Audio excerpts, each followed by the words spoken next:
Picture this. It's Sunday, the snacks are out, the jerseys are on, and a school email about a medical form pops up. 2 quick texts later, and Eagle Sunday is about to implode. Welcome to Danny's Den. I'm Danny, and today we're talking about who gets to decide when kids need medical care. Let's chat. Quick promise. I'll give you the legal basics, bust the myths that send people to court, hand you scripts to calm a blow-up, and give a real checklist you can use right now to protect the kids and your weekend routines. Okay, first, the basics. Think of medical choices in 2 buckets. Routine day-to-day stuff, ear infections, Tylenol, sports physicals, and major decisions like surgeries or psychiatric medications. Your custody agreement or court order is what actually decides who handles what, not who shouts the loudest in a group chat. A few myths to clear up fast. Myth 1. Primary physical custody means full medical authority. Not necessarily. Look at the decision-making clause in the order. Myth 2. The school needs both parents to act. Usually wrong. Schools and hospitals have policies for emergencies and for authorized caregivers. Still, get the forms signed so there's no mystery on game day. And myth 3. I'll win because I'm right. I get that feeling, but judges don't award victory to the most certain parent. They look at safety, stability, and evidence. So what disputes actually show up in court?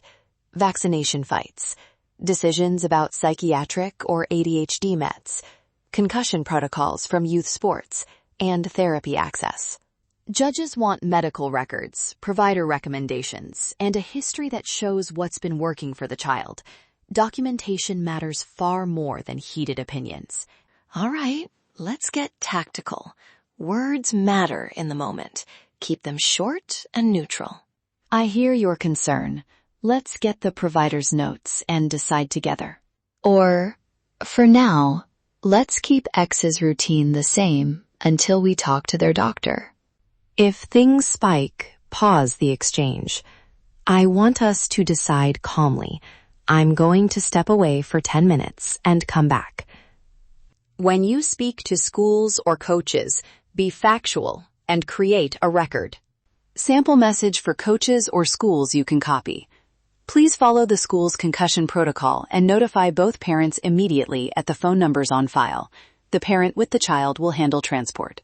Put requests in writing whenever possible, email or the school portal, so there's a clear timeline and record. Now, the paperwork checklist, quick and actionable. Keep these in your phone and a glove compartment copy for game days. 1. An up-to-date emergency medical release naming who may consent and when. 2. School and sports medical forms signed by the appropriate guardian. 3. A temporary power of attorney for medical decisions, useful if a parent travels. 4. Copies of custody or court orders that specifically address medical decision-making, so providers know what to follow. Scan them to your phone's secure notes. Look, paperwork won't fix every disagreement, but it removes confusion when minutes matter.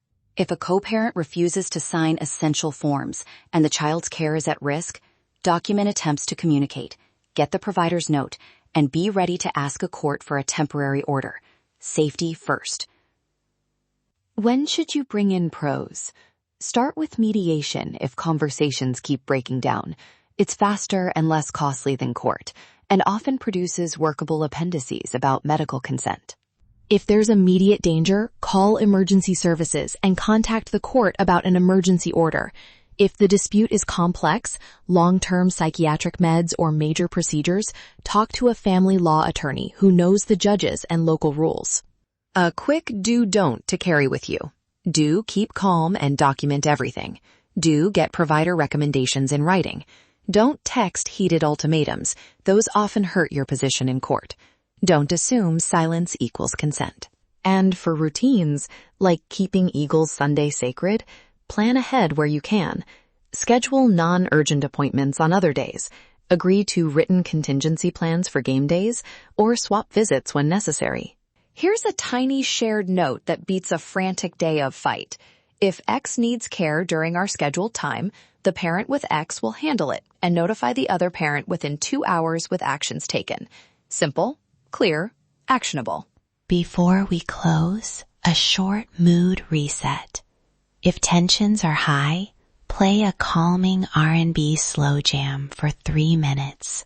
Breathe, and then come back to the checklist.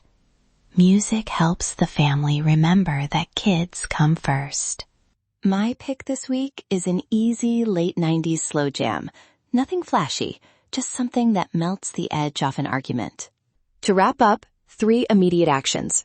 1. Scan and save an emergency medical release and your custody order to your phone right now. 2. Use neutral scripted phrases to de-escalate with your co-parent. 3. Get provider recommendations in writing and document attempts to communicate. If safety is at stake, act immediately and pursue emergency remedies. A quick legal note. This episode is general guidance, not personalized legal advice. Family law varies by state. If your situation includes violence, abuse, or imminent danger, contact emergency services and consult a local attorney right away.